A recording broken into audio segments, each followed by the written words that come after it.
रेसिपीसाठी आपण घेतलं आहे 10 ते 12 लसणाच्या पाकळ्या, 1 इंच आल्याचा तुकडा, अर्धा चमचा धणे, 4 हिरव्या मिरच्या, अर्धा चमचा बडीशेप आणि अर्धा चमचा जिरं. आता हे सगळं मिश्रण आपण मिक्सरच्या भांड्यामध्ये घालून याचं बारीक वाटप करून घेणार आहोत. या पद्धतीने पाणी न घालता आपण वाटप करून घेतलं आहे. 200 ग्रॅम गाजर मी किसून घेतलेलं आहे. गाजराचं आपल्याला हाताने पाणी काढून घ्यायचं आहे. या पद्धतीने सर्व गाजराचं पाणी काढून घेतलं. हे पाणी आपल्याला टाकून नाही द्यायचं आहे, रेसिपीमध्ये याचा पुढे वापर करायचा आहे. यामध्ये घालतो आहे आपली मगाशी केलेली अद्रक लसूण हिरवी मिरचीची पेस्ट, 1-1.5 चमचा पेस्ट, छोटा अर्धा चमचा हळद, चवीनुसार मीठ, 2 चमचे भाजलेल्या शेंगदाण्याचं कूट. एकदा आपण मिक्स करून घेऊया. सुरुवातीला मी फक्त 2 चमचे चण्याचं पीठ घालते. हे मिश्रण मिक्स करते. मला वाटलं तर आणखी याच्यामध्ये आपण पीठ ॲड करून घेणार आहोत. यामध्ये आणखी 1 चमचा चण्याचं पीठ मी ॲड करते. मिश्रण मला थोडं पातळ वाटतं. आपला गोळा तयार झालेला आहे. याला आता बाजूला ठेवूयात. गॅसवर एक कढई ठेवून घेतली. कढईमध्ये मी 2 ते 3 चमचे तेल घालून घेते. तुम्ही तुमच्या आवश्यकतेनुसार इथे तेल घेऊ शकता. छान गरम झालेलं यामध्ये घालून ते 1 तेजपत्ता यात ॲड करतो आहे. मगाशी तयार करून घेतलेली हिरवी मिरची आलं लसूणची पेस्ट. 2 मिनटं आपल्याला हे मंद गॅसवर परतून घ्यायचं आहे, जेणेकरून याचा कच्चेपणा निघून जाईल.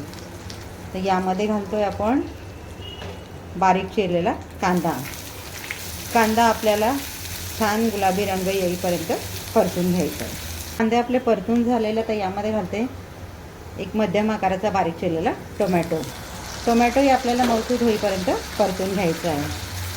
तर आज आपण बनवतो आहे गाजराची मसाला रस्सा भाजी, पण त्यामध्ये आपण खोबऱ्याच्या वाटपाचा जराही वापर करणार नाही. ना काजू वापरणार आहोत ना बदाम वापरणार आहोत. त्यामध्ये आपण वापरणार आहोत एक पारंपरिक सिक्रेट मसाला.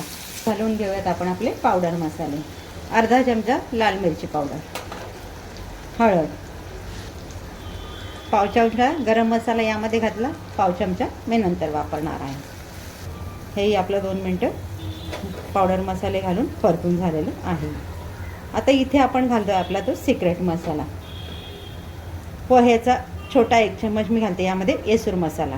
येसूर मसाल्याचा व्हिडिओ आपल्या चॅनलला अपलोड केलेला आहे.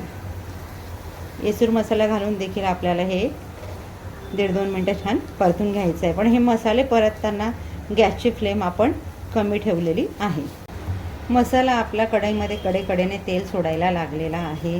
त्याला आपण तेल सोडायला लागेपर्यंत मंद गॅसवर परतला ना की भाजीला तेलाचा तवंगही छान येतो आणि टेस्टही छान येते.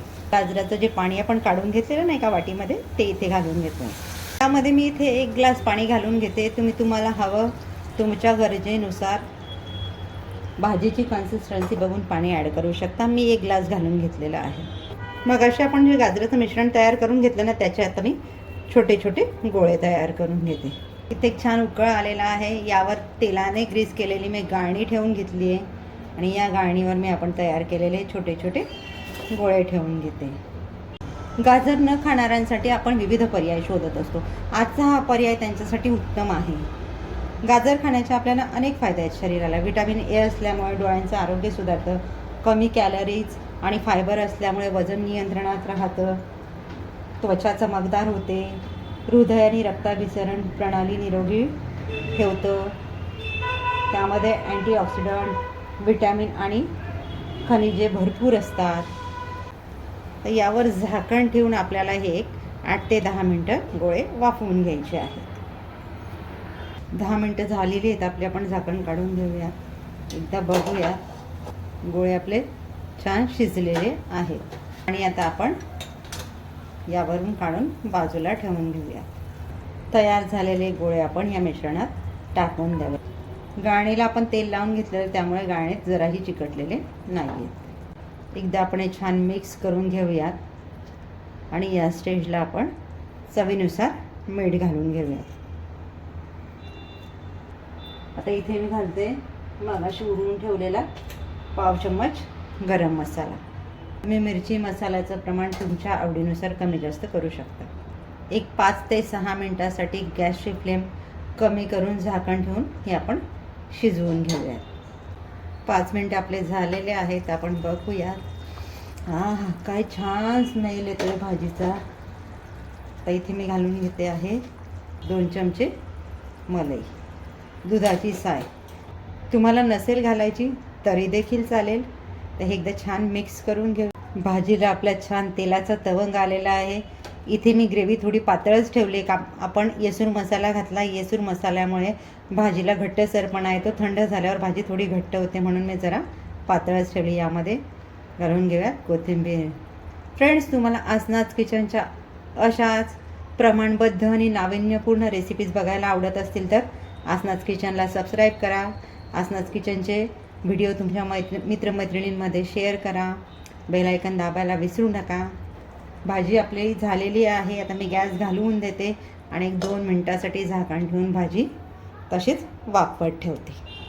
तयार आहे आपली गाजर मसाला ग्रेव्ही. भेटूयात पुढच्या व्हिडिओमध्ये अशाच एका छान रेसिपीसह. थँक्यू.